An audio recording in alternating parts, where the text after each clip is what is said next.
Hi Gemini, kumusta po kayong lahat? Okay, so yun Gemini, maraming salamat po sa walang sawang pagsubaybay sa ating pong mga reading.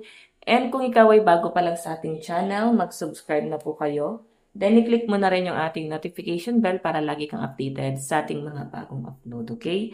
So Gemini, sa mga interesado pala sa ating private reading, nasa description box below yung link ng aking Facebook. Ayan, message nyo na lang ako guys sa mga gusto pong mag-inquire. Okay. Gemini, Sun, Moon, Rising, and Venus sign. Tignan natin, ganap kapalaran, ganap sa inyo ngayong week na to, no?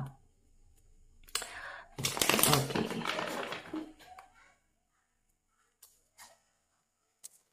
Gemini, Sun, Moon, Rising, and Venus sign. Wait lang, guys. Gemini, Sun, Moon, Rising, and Venus sign. Gemini.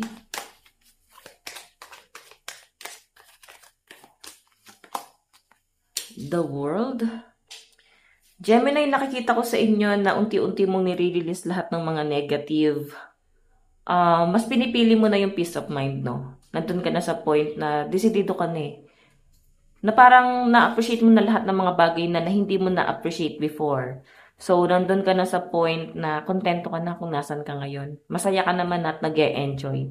Yan yung pinapakita sa akin dito, Gemini. And meron din kayo guys travel na paparating daw po. Ayan, I think merong event na magaganap po, no? Okay, iba naman sa inyo guys, pwedeng travel abroad, baka kayo ay mag-abroad. Or pwede rin naman guys padala sa inyo ng company. Okay, may travel abroad kayo.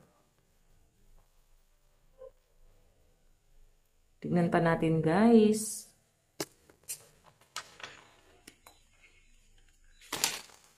Gemini, Sun, Moon, Rising, and Venus sign.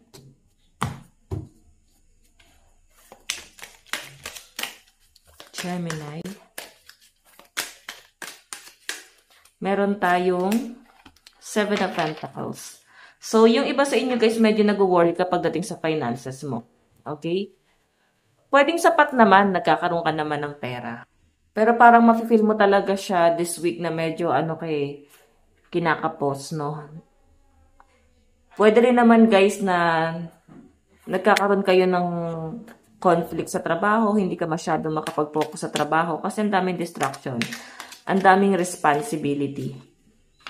Okay, yan yung nakakita ko sa inyo, Gemini. Parang ito muna yung mas pinagtutuunan mo ng pansin, no? Medyo distracted yung mga Gemini, mabilis din kayong mairita. Yan, this week sa mga susunod na mga araw din. Mabilis kang mairita lalo na sa usaping pera. Ayaw mo siya masyadong ini-issue sa pang-araw-araw. Nai-stress ka kasi parang, alam mo yung kagigising mo pa lang, pera, bago matulog, pera pa rin. So, nandun ka sa point na medyo stress ka sa dami ng mga obligasyon, sa dami ng mga side hustle mo din.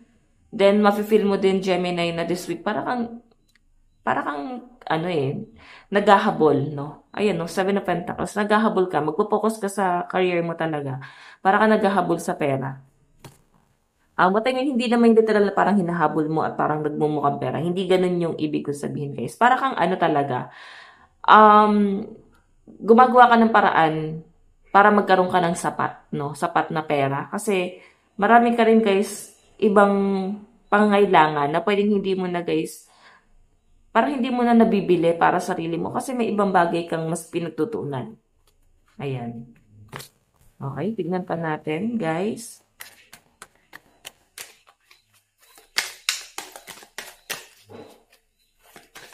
Okay.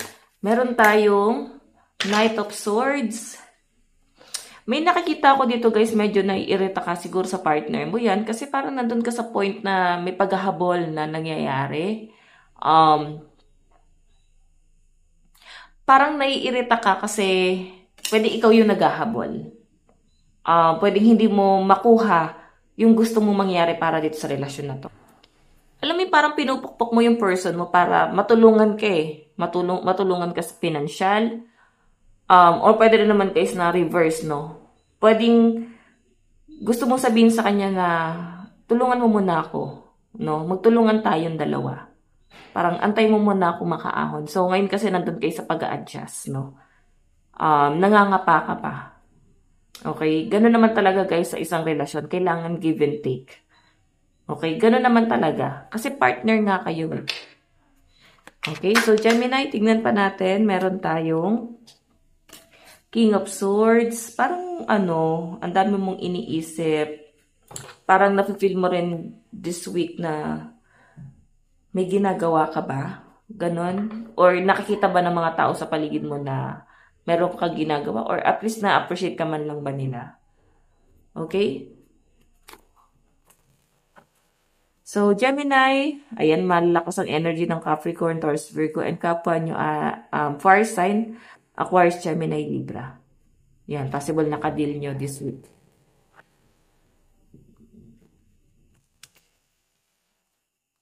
Nag-iisip din yung mga Gemini dito na parang, parang mag-content. Siguro nagpaplano kayo maging vlogger din. And nag-iisip kayo, saang aspeto ka ba nararapat? Ano ba yung content mo? Okay, marami kasi. Okay. Tingnan natin.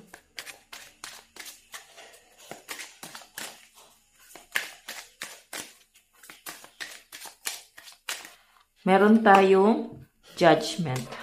Ayan, yung iba sa inyo guys, medyo takot kang gumalaw.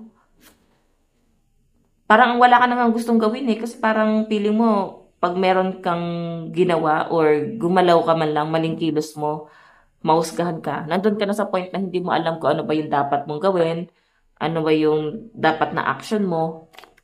Kasi parang napapagalitan, no? Medyo naiirita ka na ang daming pupuna sa mga ginagawa mo. Gemini, meron tayong The Empress. May mga emotional na Gemini dito. Pwedeng postpartum. Yung iba naman sa inyo guys, pwedeng dala ng pregnancy. Or iba naman sa inyo guys, pwedeng wala naman. Pwedeng natitrigger yung depression. Okay. Meron tayong death. Ayan. So, sorry guys, nag-iyakan yung mga anak ko. Okay. So, ayan guys, kung makikita nyo, death kasi is new beginning. So, parang nandoon ka sa point na parang may bagong mangyayari ka sa buhay mo. So, parang inaalis ka na doon eh. May ending na eh. Inaalis ka na doon sa bagay na hindi mo pa kayang bitawan. Okay? Kaya medyo nakaka-feel ka ng emosyon, medyo emotional ka. Tapos parang, minsan parang ka nag-overthink. Okay? So, nandun ka kasi sa point na, ayun no, inaalis na sa inyo ni universe yung mga bagay na hindi mo na dapat dalin pa sa mga susunod pa na mga araw or buwan. Okay? Hindi na siya guys applicable. Parang kailangan nyo na guys bitawan kasi negative energy rin yan. Tignan pa natin guys. Meron tayong 6 of Cups. Ayan yung iba sa inyo guys. Baka nahilig ka sa mga halaman. O yung iba sa inyo pwedeng nahilig ka sa mga flowers. Flowers, literal na bulaklak, no? Baka ikaw ay plantito, plantita. Ayan. Okay. Parang humihina yung ating... wait lang guys, Okay, wait lang. So, ayan guys. Ayaw talaga niya lumakas. Hayaan na natin. Okay, tignan natin guys additional message. Weekly reading po ni Gemini. Sun, Moon, Rising, and Venus sign. Bottled up. Medyo hindi mo na nagugustuhan yung nangyayari sa paligid mo. Medyo natotoxican ka at nai-stress ka. Meron tayong shadow work. Okay. Pwedeng stress ka talaga sa trabaho this week, no? Parang ang toxic na. And parang nandun na sa point na may mga napapagod, no? Pero wala kayong choice kasi nga iniisip mo yung mga responsibility mo. Hindi ka pwedeng sumuko eh. Lalo na kung ikaw yung breadwinner. Okay, tignan pa natin guys. Meron tayong I clear my energy field. So, mag-cleanse ka sa paligid mo, sa ambience mo, sa working station mo, sa bahay mo, para kahit paano guys, ma-release yung mga negativity dyan sa lugar na yan. Okay, so ayan. Okay, Gemini, ito lang pong inyong reading. Maraming salamat po. Bye-bye.